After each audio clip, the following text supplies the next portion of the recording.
Welcome to the Fantasy Femme Fatales podcast. Today we are doing something that is also very up my alley. For those of you who may not know, I am a marketer by day and I am a book obsessed girly by night. I don't know where the last few months have gone, but I do know that I've read a ton of books.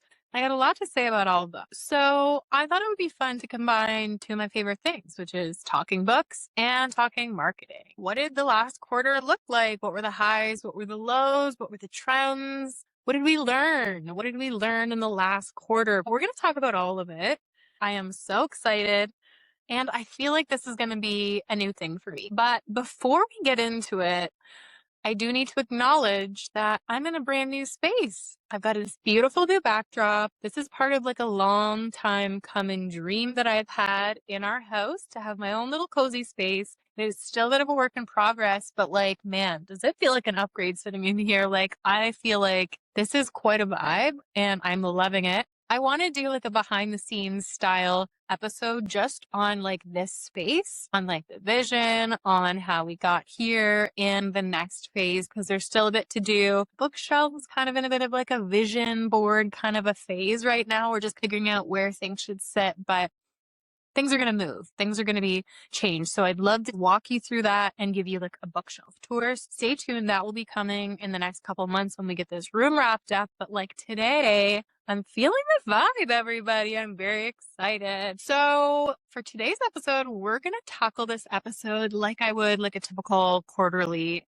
report, but make it bookish. That's the vibe. So we're going to get a little nerdy and have some fun. We're going to start off with stats and key metrics. So what did my bookish behavior look like in Q1? What do the numbers say? Then we're going to get into highlights, lowlights, and insights. Highlights are going to be like the highs of that quarter. The lowlights, we're going to get into some DNF files. I don't tend to talk about DNFs very much, but we're going to talk about them on these quarterly reports. And then I'm going to get into some insights. So like, what did I learn in Q1? What did I learn about myself, about my reading habits? What happened in life? I feel like this is just like a good opportunity to share outside of the usual book-focused content that I also love so much. The vibe is gratitude. The vibe is reflection. The vibe is learning. And then we're going to close things off with a Q2 preview. What is coming up in Q2 for the Fantasy Femme Fatales podcast? What is on my radar from a book standpoint? A little bit of like a tasty taste, even though we are fully in Q2 right now. And I really had to like rack that into my brain, but we're trying new things. This is a brand new episode type and I'm into it. All right. Stats and key metrics. Let's get into the number. This was really fun for me. First off, I have 32 books in Q1. I feel kind of weird about that. I'm not going to lie. The reason why is because in 2024, I read 31 books total in the whole year. So that was just like a real reality check moment of like, wow, my lifestyle habits and behaviors have changed so much in just the span over a year and a half. But also, I just feel like maybe that's too much. I am trying to gauge what is too much and what is like a good, healthy, enjoyable amount of reading. Out of those 32 books, half of them were physical reads and half of them were audio. That is a stat I love. Right down the middle, didn't plan it, but it makes a lot of sense because I have been listening to a lot of audiobooks. So I love that. Also like a huge shift from the last year or so to compare year over year. I read 15 books in Q1 of last year, and only 2 of them were audiobooks. Lots more audiobooks in the mix, and that's definitely making a difference in how many books I'm reading. For me, there are certain genres that I love doing in audiobooks that I just feel like I would never get to if I was going to do a physical read. That's something I really appreciate about an audiobook experience. Give me an audiobook that's about life and grief and loss and friendship and family and like give it to me when I'm about to go do some gardening or like deep cleaning. I will dial in so hard on that audiobook. I will crush it in 2 days and I'll love it and I'll be fully immersed. But there's other genres that just like my brain does not compute them as well through audio. I've really been finding my niche lately when it comes to those audiobook picks: romance, contemporary fiction, contemporary romance, literary fiction, female fiction, all of that. I just like eat it up in an audiobook format. So clearly I've nailed that because we're at 32 books in this quarter, which is over 10 books a month, obviously, quick math. The reason why I like touched on 2024 is because before 2024, like I was a reader. I've been a pretty consistent reader.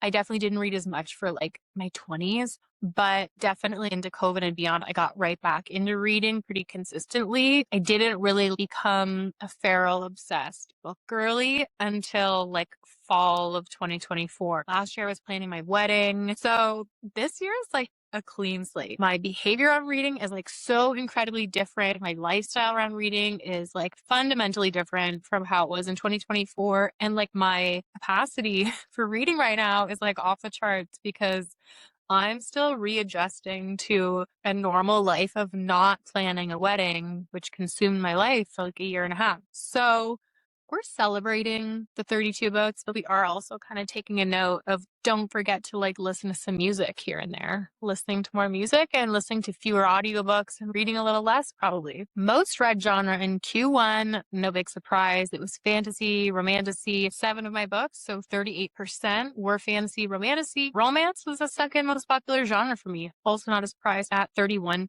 That was followed by like contemporary fiction, literary fiction, general fiction at 16%.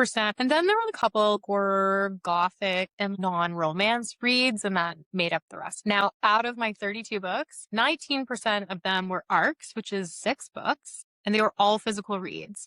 One thing I just want to shout out while we're going through the key metrics here is that I use Fable and I use Goodreads actually for like the ARC side of things. I like to use both, but like for book tracking and for like this type of content, Fable is so good. You can't beat it. Not only do they give you like cool little visuals that like give you those summaries of your reading tastes, but you can make lists. And I started making lists in the last year and I love it. I will track in like which books I did on audio and what books I would recommend to someone in like a romance genre or a fall TBR. Like I make all these lists and not only does it make content easier, it just helps me organize my thoughts around books, which I really like. Okay, let's get into some highlights. These are going to be my top reads of Q1 and I've gushed about them online. If you follow me on socials, you've probably heard about these books, but I would like to talk about them again because I love them. So first we have Moonborn by Anaya Rowan. This was an ARC I read. I got it from the Nerd Fam.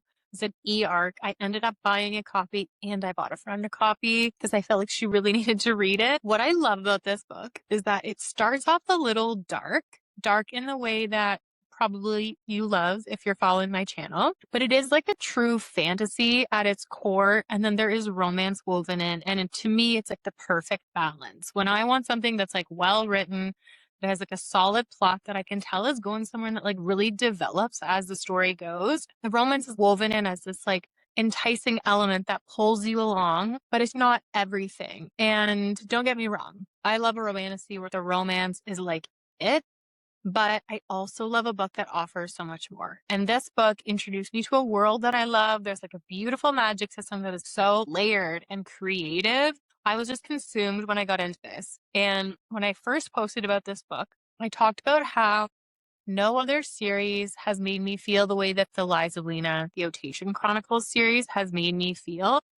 And this one started to give me those vibes. It's only book 1 of a trilogy. So I say that with a grain of salt, but there was like an emotional tether that I felt when I was reading The Lies of Lena, specifically The Sins of Silas and The Memories of Mare. There is just like a guttural feeling that you get sometimes when you're reading about characters and you're connecting to them and the journey and the world and the way that everything encapsulates the story. And I felt that with Moonborn. I really felt connected to the world and the characters, and I was just enthralled by this story, and feeling that way from an ARC is like chef's kiss. That is like the thing that you hope and you wish and you pray for when you apply for an ARC, is that like you're going to read a book that sticks with you forever. And I don't want to overhype this one. That's like my number one fear when I recommend books I love. I don't want to overhype it, but I did absolutely love it when I would read it again in a heartbeat. And it is like hands down my top read of Q1. Like if I could only recommend one book to someone,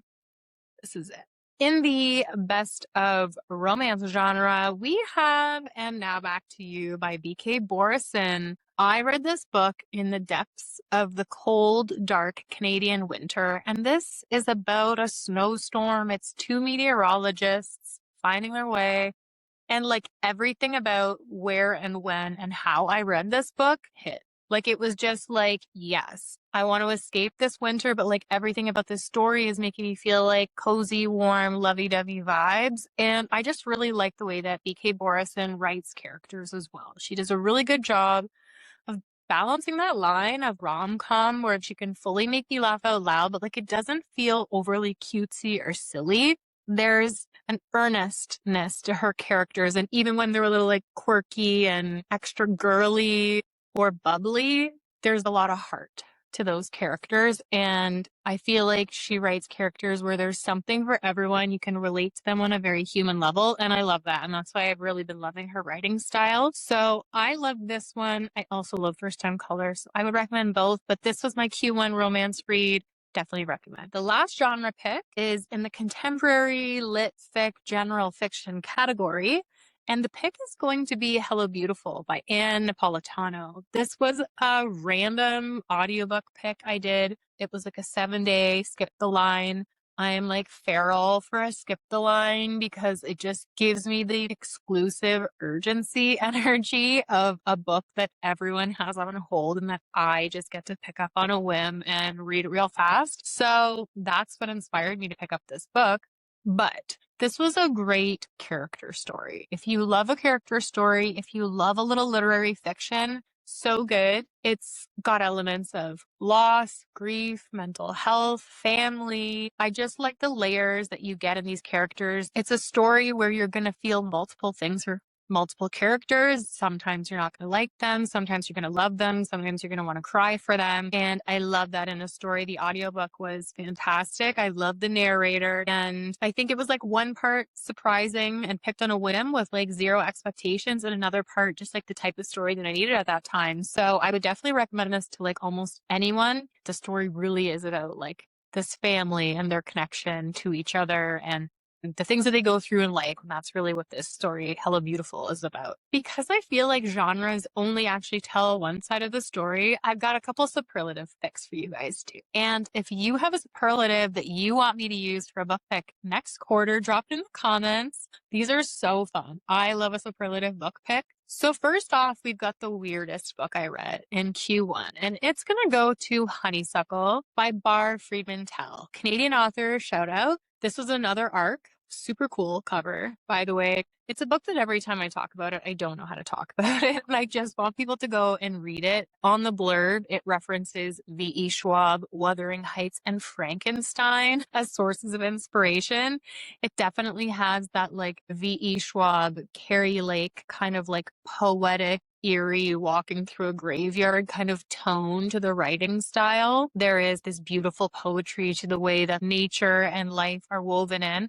The story itself starts very innocent. It's about a boy and he needs a friend because he's annoying his sister, and his sister knows of a way to create like a creature friend out of the natural elements around them. Essentially, like something made from the elements of spring cannot survive past spring. So what happens when Rory needs his friend to continue to live? That's really the foundation of the story, but at the heart of it, it is about their relationship. And as Rory gets older, how do things change with him and his nature friend, Day? And how does that affect the dynamics of their lives? I will say for half the story, I just thought, like, where is this going to go? Like, are we just like kind of in the woods? But where it went, I absolutely loved. And it's the kind of book that makes you nervous to DNF a book, because there were points where I really like thought about it. That's like the risk of reading an arc, I think, is you don't have any reference point. You don't have anyone telling you, hang in there, the ending is crazy. So for me, I didn't know, but it really paid off. I felt so many things for a couple of the characters in this story. And in the end, it kind of felt like this really interesting and heart-wrenching metaphor for how relationships can evolve sometimes. So I definitely recommend that for like a weirdy little read. It has elements of all the seasons, but I would say it's got a real fall vibe. So I would definitely recommend getting that on your TBR for fall. I would read it like in September. I feel like it's a really good like summerween, early fall vibes read. And it's not too long. It's like a standalone. So it's not a big commitment. And the author did a good job of like containing the world small enough. I feel like that can be the make or break for a standalone, is either the scope is not big enough, period, or they try to make the scope too big and then that leaves gaps. But this felt like Goldilocks, kind of just right vibes. The world was kind of contained and you do almost get a little anxious of where is it going? Are we going to move beyond? And I think that was a very intentional feeling from the author because things do evolve. And boy, do they evolve. The most surprising book of Q1 is going to go to Daggermouth by H.M. Wolf. It's really hard to impress me when a book has gotten as much hype as a book like Daggermouth had before I read it. But not only did I find the plot very intriguing, it pulled me right in. It was really like the human element and the writing style that took me by surprise because I was expecting something action-packed and like dark and enemies to lovers and like all the things I was hearing everyone say, which I did get. But what I didn't hear a lot about was like some of the things these women go through and the way that it's described, the way that they reflect on them, the way they think about them. Like it's not Carrie Lake and it is not V.E. Schwab, but there's an emotional heart to this story that made me feel a lot of things. And it really felt like the kind of book that I needed to read because there's so much crazy shit going on in our world right now, especially when it comes to the truths of how women have been treated and things that men have gotten away with in certain groups and societies for a very long time that are just coming to the surface now. So there was something very cathartic about the experience of reading this book where the author was willing to go there and put forward those thoughts and feelings and experiences that I think are relatable to a lot of people. So it's not to be for everyone, but it definitely did surprise me. I am so excited about book 2. The best tension, this one was hard. I felt like it just made a lot of sense. Given the fact that romance was my number 2 genre, I feel like tension is that like feeling in your gut, the yearn, the like aggressive page turning because you just like hope that they're gonna like touch. So my Q1 pick is going to Mate by Ali Hazelwood. Would it be my pick of all time? No. But Cone, the MMC in this book, was like very Sarah-coded. Ali Hazelwood has this way of creating male main characters that would have been trouble for me before in my previous life. They would have been trouble because they're exactly the wrong type of person for me.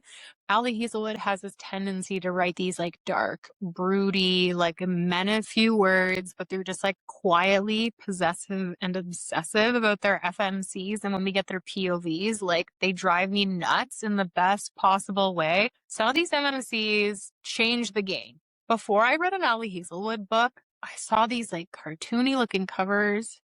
I just had such a different idea of what the book was going to be. And I met some of these MMCs and I was like, okay, I got it. I get why Ali Hazelwood has the fan base she has now. I've said it once. I will say it again. Owen from Mate is just very me-coded and I loved him. I wasn't necessarily obsessed with like old book. Like I had fun. I had a lot of fun with Bride. I had a lot of fun with Faith. And I did love me some Cone. But if we are really dialing in on like the yearning and the tension, I don't even care what was happening with the FMC. Like I was feeling the tension and the yearning. And I feel like he was feeling it for me. So that is what really matters. And that is why Mate is going to be my Q1 yearning/tension book rec for you. Next up, we have an arc spotlight. So I read 6 arcs in Q1. And the 3 arcs that you need on your TBR are going to be 1, Moonborn. We've already talked about this. I've said enough. But please go and read it. If there's one book from this episode that you take away, please read this book and report back.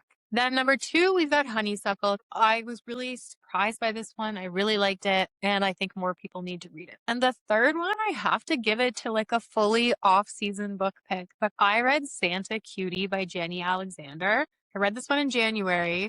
I know we're like in May, but you do need to put this one on your holiday TBR like now because I can be pretty hard on a holiday rom-com. I have only just started reading romance, like rom-com, contemporary romance books in the last year. And like I've read a ton of them. Like holiday reads can be so cheesy, so corny, and like novellas, which I also struggle with because I sometimes just need more to build that like character connection, the yearning, the interest. Santa Cutie is like a weird, hilarious, tensiony good time. Like I was fully laughing out loud. There was no miscommunication trope, thank God. God, that just changes the game. They can have a little, like, they don't get each other for a minute, but then they figure it out. Like, I'm cool with that. That's great. That's life. But the story centers around a like Kimmy Schmidt-esque FMC, weird, and also grew up in a cult. So like didn't grow up in like an underground bunker, pretty damn close. And she's so likable. She's so funny and quirky. So the humor just got me. It took me a minute. It's like the Twisted Sisters. It takes a minute and then you're like locked in. So the FMC gets herself a gig. She breaks out of her cult and then she gets this gig volunteering to be like Mrs. Claus at a senior's home. And Mr. Claus, Santa Claus, the dress up man, young hottie, just like happens to be like a full on Christmassy wet blanket. So, you know, the hijinks ensue from there. I mean, the environment of the senior's home was brilliant. And I probably will read this book again at Christmas because it was so funny and like perfect length. It just did all the things I wanted it to do. I know that I'm like well off trend here seasonally, but I just got to be real with you guys. And like Santa Cutie is my number 3 spot for my ARC spotlights in this quarter. I just cannot say enough good things. And it's a debut book from 2 best friend authors. Like, I don't know.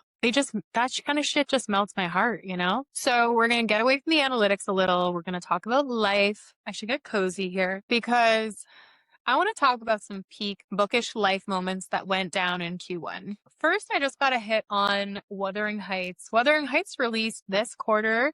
Feels like a long time ago now, doesn't it? So for me, my experience of Wuthering Heights is something that I think I'll always remember. It inspired me to pick up the book Wuthering Heights. I got some work friends, some like family friends to read the book together. We did a Fable book club on it and it got me like so down the rabbit hole. It's the first like true classic that I've ever read. I've read some other classics that are easier to read than this one. So this just felt like a big accomplishment for me to read Wuthering Heights and to truly enjoy it and feel like I understood the story and share it with people in my circles. And then being able to go and see it after all of like the hype and discourse and conversations about it. It was really important to me that when I went to see the movie, I had the original in my mind to compare to. And that meant a lot to me to get to look at it from both lenses and have that experience. But especially going to see it with some friends who read the book with me was such an interesting experience. Similarly, we had the release of Project Hail Mary, and I had kind of like a similar experience. My brother had read Project Hail Mary. My husband read Project Hail Mary. I read it. And we all went to see the movie together. Just another really cool, like, book to screen life experience. We all really loved the movie. It had such a feel to it and it was such a unique experience. But also having the release of Project Hail Mary so close to the Artemis 2 moon mission just like extended that entire experience from reading the book to seeing the movie to then like this like real life example. And so the Artemis 2 space mission is going to be my bookish life moment number 3 because this space mission impacted me in ways that I just did not expect. I gotta say, I'm a millennial. I don't have a lot of faith in like large organizations, especially ones that aren't in my backyard. And so I just didn't really know where to put this whole thing until we got closer to the launch. I felt like we were getting to know these astronauts and their mission and their like intention around capturing this moment. And it all just started to really make sense. And having a female astronaut up there, just all of the things that came out of that experience, it felt like we really needed that moment of connection in society. And it kind of felt like living something out of one of my favorite books, but like it actually happening in real life. It's something that you could write a story about. So just felt like a very beautiful experience to be part of, to get to live that firsthand. And it should just feel like this kind of pure moment of humanity where we got to share in that together. I just had no idea how badly I needed to witness the astronauts seeing the other side of the moon. I definitely did not think it was going to be that beautiful. I was well and truly wrong when I didn't care at all. before to feeling like it was like pretty much the coolest thing that's happened in a very long time. Number 4 on the list would be my Daggermouth read with my buddy Hallie. She is the sweetest. And just having the opportunity to read this together, this is like a book that is so well suited for a buddy read. Although like you do want to make sure you're pacing pretty close together because crazy shit happens in this book and then you can't talk about it. But just being able to come together to like plan for a quick episode to buddy read Daggermouth together. I feel like we chose that book at the perfect time, like right in the midst of the hype. So the episode was fun and reading it together was so fun. It really made that reading experience for me. And my number 5 is definitely a bit more of a personal one. I am a Pisces baby. I am a March baby. At the beginning of March, my husband and I went away for like a little bookish getaway. It was not really like a bookish getaway. It was like a spa wintry getaway. Then we made a bookish.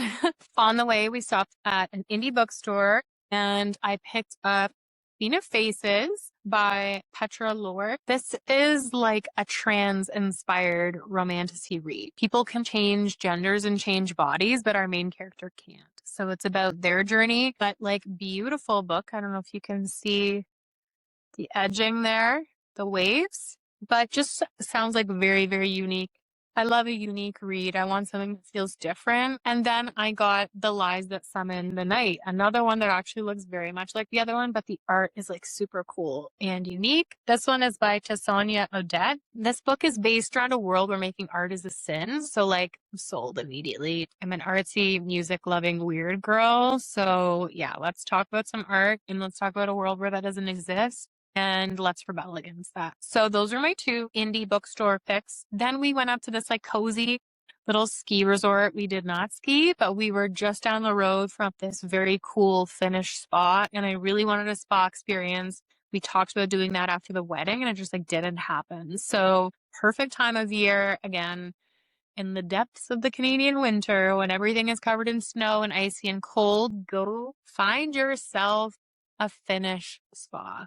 You do like hot tub, steam room, cold plunge, and then they have these like warm reading rooms where you sit in like beanbag chairs, these like little wooden chairs, and everyone just reads in a room together and takes in sunshine. It was like magical. It was such a cool experience. And then we like went back to the ski resort and like had the fireplace on and did a bit more reading.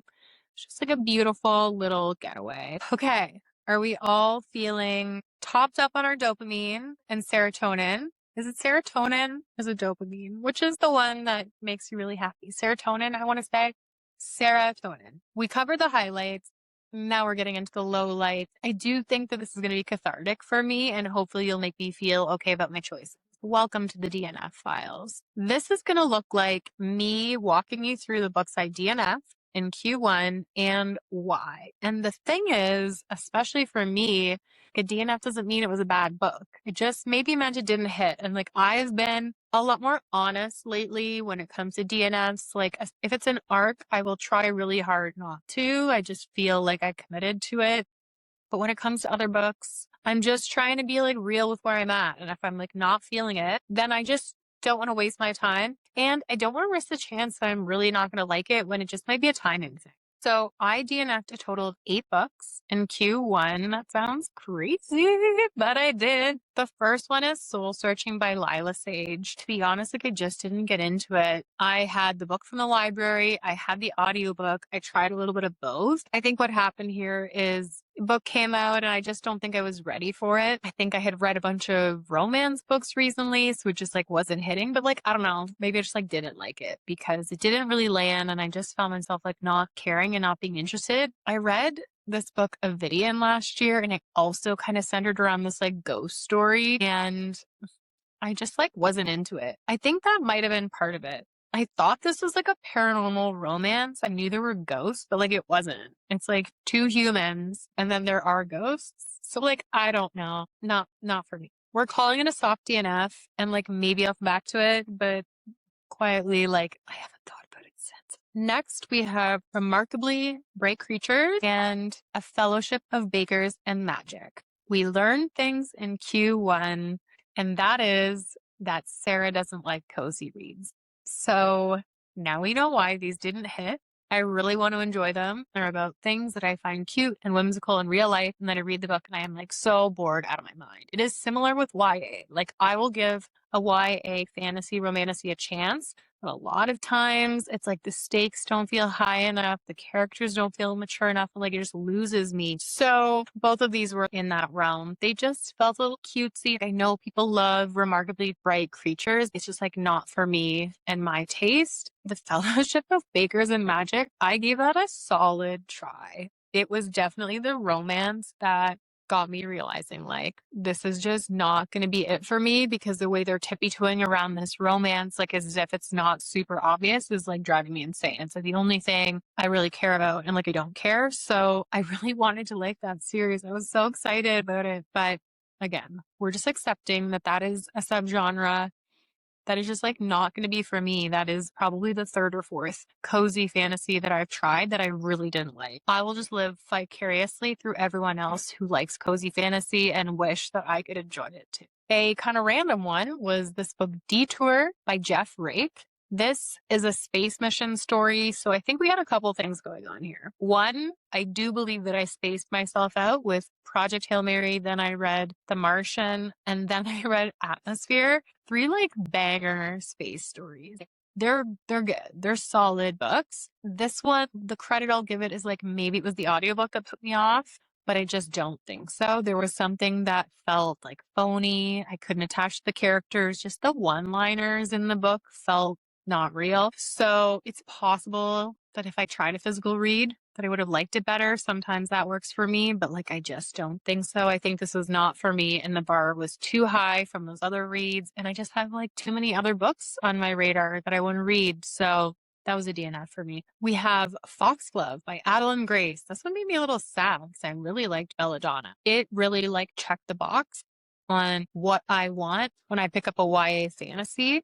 The audiobook was really good. I thought the story was interesting. It's got a beautiful cover. Like all the things in kind of like the atmospheric environment of the story really pulled me in, and I really liked it. It didn't like knock my socks off, but I fully enjoyed it and I wasn't sure what to expect. But then I started Foxglove and it just kind of felt like more of the same. So it's possible I'll come back to this. It might have been a timing thing. I'd kind of like to give it a go because I've heard like decent things about the series. If you felt similarly about Foxglove and then it won you over, please let me know in the comments and encourage me to pick it back up, because I'm like teetering right on the edge there about whether I should pick it up again or just like leave it be. Life's Too Short by Abby Jimenez. Full disclosure, I don't remember anything about this book, and I didn't remember that I DNF'd it. So, I mean, that kind of says enough. But what I will say is I read 7 out of 8 of Abby Jimenez's books, including this one,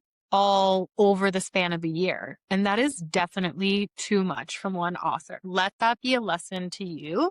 Do not get full on hyperfixated on an author like I do sometimes, especially with romance. I kind of did it with Allie Hazelwood. I kind of did it with Emily Henry. What happens is that then the books all kind of start to feel the same. So that might have kind of bit me in the ass a little bit of like reading them too close together, not giving myself enough breathing room and like variety in my reads. But I think that it's very possible that this is just like an earlier book for her, and she maybe just didn't find her stride in terms of the style of writing that I like the most from her, because again, I genuinely remember nothing about it. So there's not a lot I can say. Okay, last 2. Game Changer by Rachel Reed. Don't hate me on this one, guys, but like, how do you compete with Hollander and Romanoff? That's the thing. And like, I loved the Heated Rivalry series. I did the audiobook first and then I did the show, and like Scott and Kit are in the show and like they get an episode, you know, their story. Like I just didn't need more than that. I think that's what happened. Like I went to read it afterward and I just like, it's like, I think I'm good. I'm good here. So I haven't decided if I'll continue the series. I will definitely continue the show. I just need to find myself in the place where I really want to go back for more. And I could definitely see it with The Long Shot. I believe that's the book that's also about Hollander Romanoff. I am very attached to them as characters. Just don't know that I need the whole series. So we will see on that. But this one, unfortunately, was a hard DNF. We are passing on Game Changer. So lastly, this is a super cuddly, soft little DNF. Before I Let Go by Kennedy Ryan. I am really sad about this one because I think that maybe the audiobook didn't resonate for me. This is like a series that I would really like to try on like a physical read because as a new author to me, sometimes I struggle with like a contemporary romance. It just has to really feel real for me. Like a rom-com, I can work in that space because I know it's not supposed to feel real. It's going to feel a little cringy and corny and funny at times. So like I know where to put that.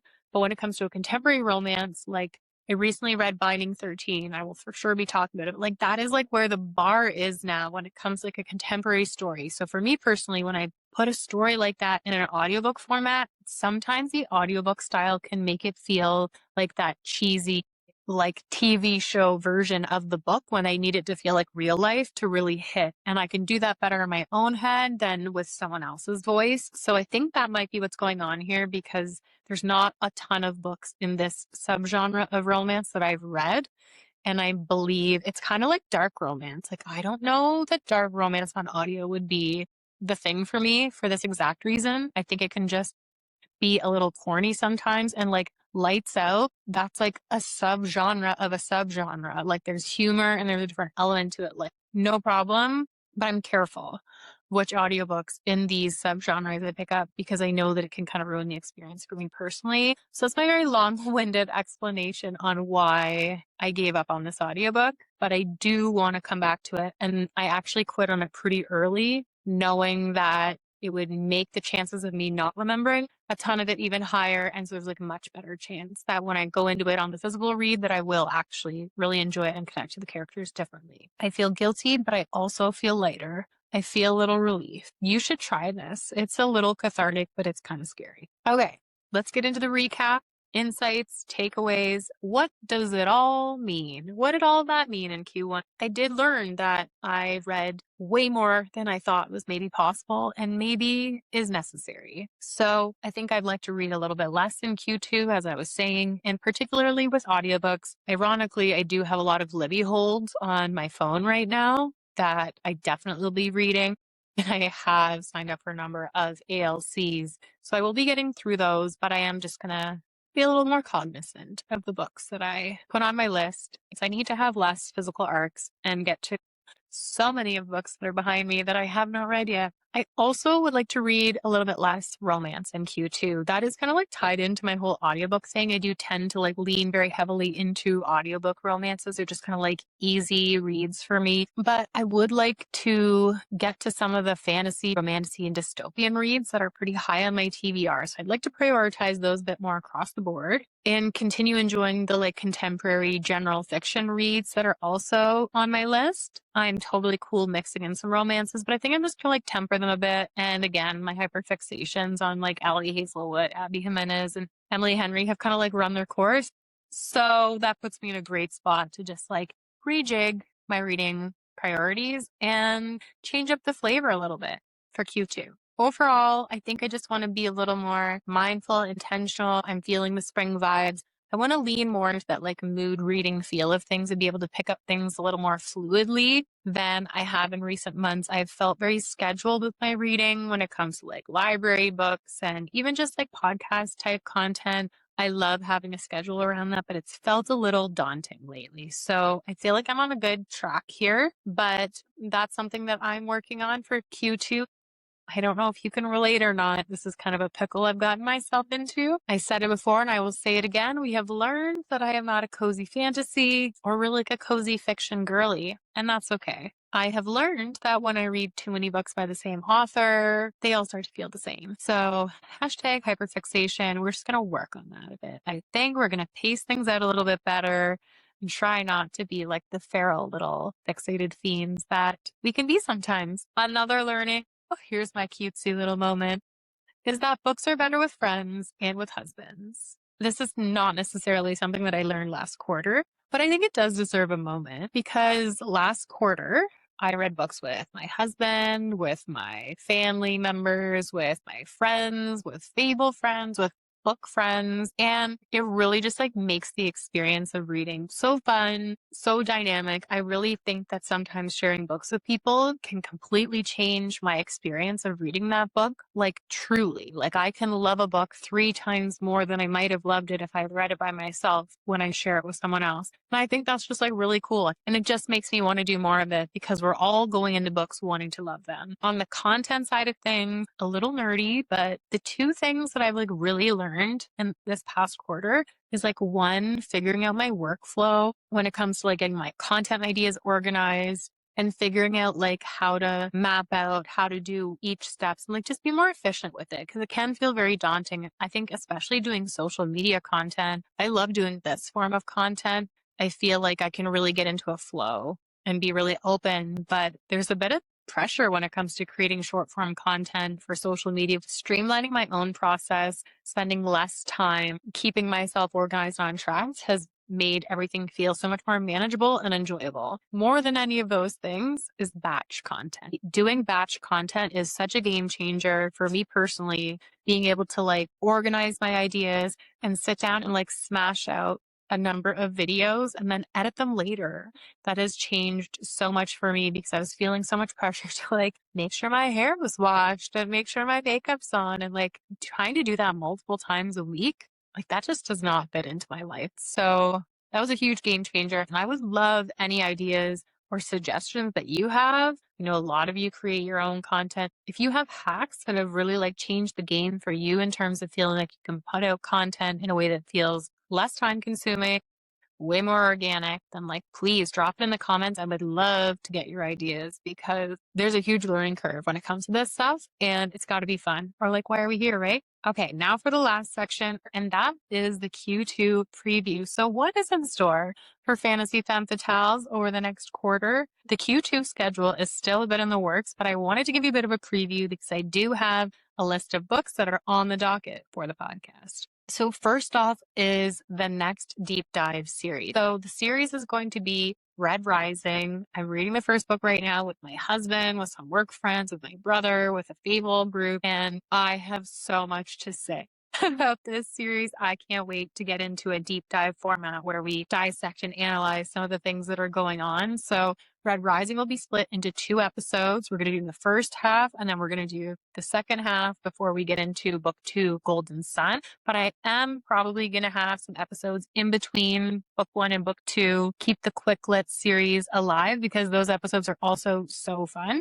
And on that note, the next Quick Lit book pick has been announced. If you watched the last episode on The Everlasting, you know the next book is A Forbidden Alchemy. I just started it last night. Forbidden Prophecy is coming out in July, so I'm hoping to have that queued up perfectly. If you haven't read A Forbidden Alchemy, you can read it now and you can enjoy that episode. But if you have read it and you need a recap ahead of book 2, you can come right here to find it.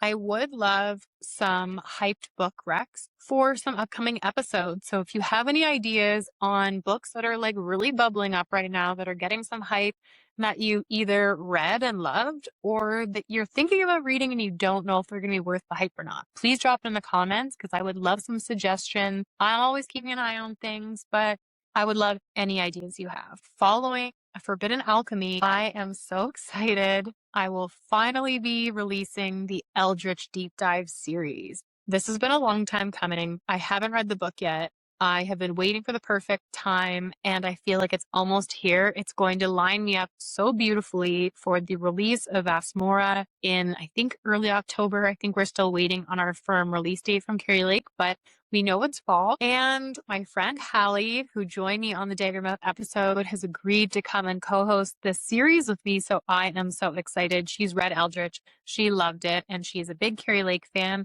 I'm going to go in blind and we're going to dissect the book together. Stay tuned for dates for all of these episodes. That schedule will be coming out very soon as I get all these things tightened up. It's quite the roster. And these are the books that I am dying to read. So I am so excited. One of my bookish obsessions is tracking book releases across the board. Indie releases, mega releases, sequels, final books, you name it. I love having a sense of what's coming for Q2. Here are the books that are on the top of my radar that you might want to keep an eye out for too. But first we have Rights of the Starling. This is the second book in a Shield of Sparrows series. It released on April 7th and I just finished it. I think if you loved Shield of Sparrows, you're going to love this one. Then we have The Ballad of Falling Dragons on May 19th. Do I own When the Moon Hatched? Yes. Have I read it? No.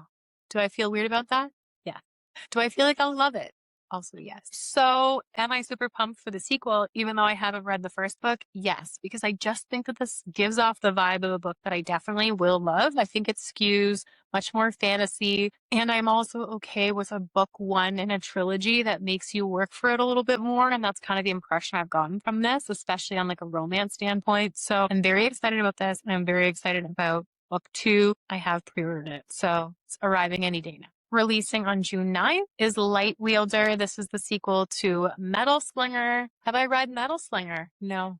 Do I own it? Yes. Yes, I do. Am I committed to reading it before Light Wielder? Yes. Tell that to my TBR. But yes, I will be reading it very soon. I am afraid what will happen if I don't read it by the time book two releases, because all of you that read this book went absolutely apeshit on this ending. Another June 9th book release is Harvest Season. This is the sequel that follows Tourist Season. Have I read Tourist Season? Yeah. This time it's a yes. And I loved it. I loved it. This was my first Bryn Weaver book, Canadian author, doing all kinds of fun and creative things. And this is a true trilogy series. This is not an interconnected standalone series. And I didn't know that until I got really late into this book, but I don't care. I love it. I'm so excited to have a romance story that just like spans multiple books. And this series is so fun. If you haven't read a Bryn Weaver book, just do what I did and just like jump right into this and then read Harvest Season when it comes out in June. Last but not least, on June 30th, This Blade of Ours. This is by Shalini Evskara, and it's the book that follows This Monster of Mine, one of my top reads of 2025. I love this book. Another Canadian author. I will be reading this arc before the end of June, because This Monster of Mine just blew me away. It was so refreshing, so unique, so well written and layered. It was such a cool book. And I'm always looking for something that feels a little different. So I'm very excited about book two. And if you're looking for like a romantasy that skews a little fantasy and that feels really different, it's such a good book. It's got a bit more like a mystery angle, but it's dark. And it's so unique, so refreshing. I just think that more people need to read this book and try something a little different than, the same old dragons and witches. I love them. They're great. They're fun, but this is completely different. And that's why it blew me away. To wrap things up, what should you take away from my Q1 experience? What tips would I give you? And the first bookish tip of the month that I have for you is that if you're anything like me, arcs are fun until they aren't. Your personal TBR is never ending. You have books like the ones I just mentioned that you have wanted to read for a year or more. And the reason that I haven't gone to them is because I get really excited about arcs and new reads and supporting new authors. But my advice would be do yourself a favor and keep those arc requests a little more minimal. Because as fun as it is to have that feeling of like being chosen and being part of something that is new and exciting and feels very you-coded, it also feels really good to read a book that you've been dying to read and get that sweet taste of emotional devastation that you've been waiting for, but to finally get to join that club of people who've been talking about a book that you know you're going to love. So it's all about balance. It's something that I'm trying to do a little bit more for myself. If I could only recommend one book from my Q2 watch list to recommend, it's going to be This Blade of Ours. Full disclosure, I haven't read it yet, so I'm really recommending that you read This Monster of Mine. Not only is it like all of the things that I just said about it, but it also has layers of like power and corruption. And again, those things that I really loved about Daggermouth, I loved about this book too. If I can influence you to pick up one book today, then I think you should pick up This Monster of Mine. The more people who read it, the more these publishers will realize that we do want to read these types of stories. So that's a wrap on my Q1 book report. Thanks for hanging with me. I love you all. I'm so glad you're here. I had so much fun doing this. I will definitely be coming back for more in Q2 and recapping this quarter. I already have books that I wanted to talk about so badly, and they weren't in Q1, so I couldn't. So I will definitely be looking forward to getting into it with you on those books. And don't forget to follow along so you don't miss an episode. You can find me on socials between now and Q2. But until then, this is Fantasy Femme Fatales, and I'm out.